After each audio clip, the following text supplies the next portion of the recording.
चिलम का प्रचार कैलन, बड़ा चिलम का प्रचार कैलन। बंदूक बड़ा छोट सा बिरा 15-20 मिनट का देखा ब्या कलाकार हो, कलाकारन का सम्मान उतने के सब कर करे के चाहिए। बड़ा ही प्यार दुलार मिलल, बड़ा ही स्नेह मिलल। बिरहा भी बड़ी सुंदर भइल और धुन तर्ज भी बहुत बढ़िया भइल। मुन्नन भैया सेठौरो खोजत रहे और माई और माई माई करत हो, माई से सेठौरा मांगत हो।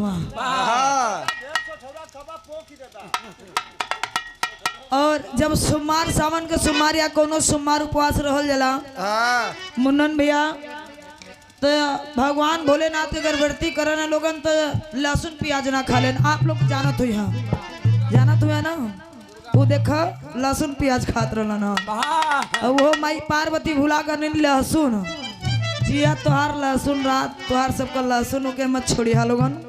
बड़ा कमाल कैले बड़ा जा लहसुन खाए खाए के नट विचार हो रहे हो, ये बड़ा करिए तो अब गरिया में चाहे जिन गरिया में, लेकिन हई चाचा कथो मारे जुआनी साड़ी लहो जाए हो जकोरा मारे जुआनी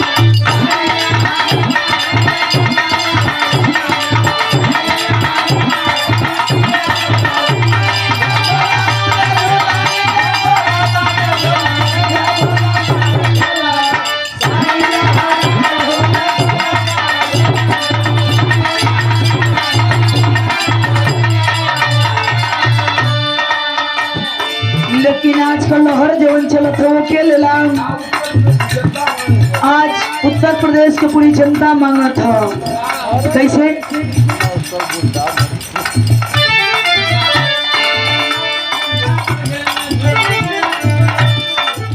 अरे 900 गुंडा मर गए झुलनिया तरका बाहर के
राम लखन बहिनी के उनके याल चमके दुनो गाल चमक साया के गिरे अनार चमके बिना बादल के बिजली कहाँ चमके बिना बादल।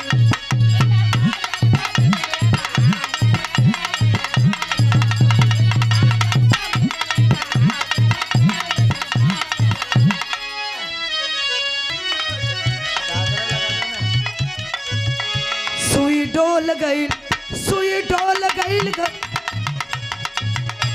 सुई डोल गई लगाइल पीछे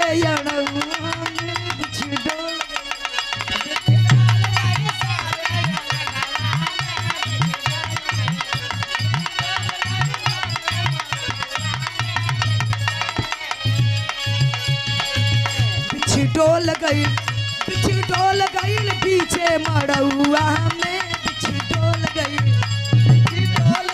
पीछे मड़ुआ में डोल गई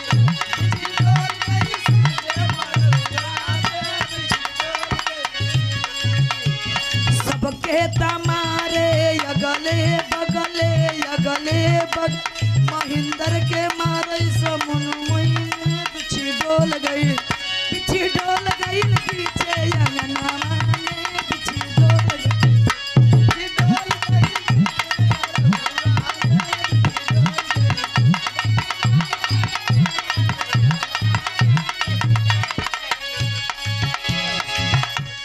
अच्छा बड़ा गीत हो गई हो।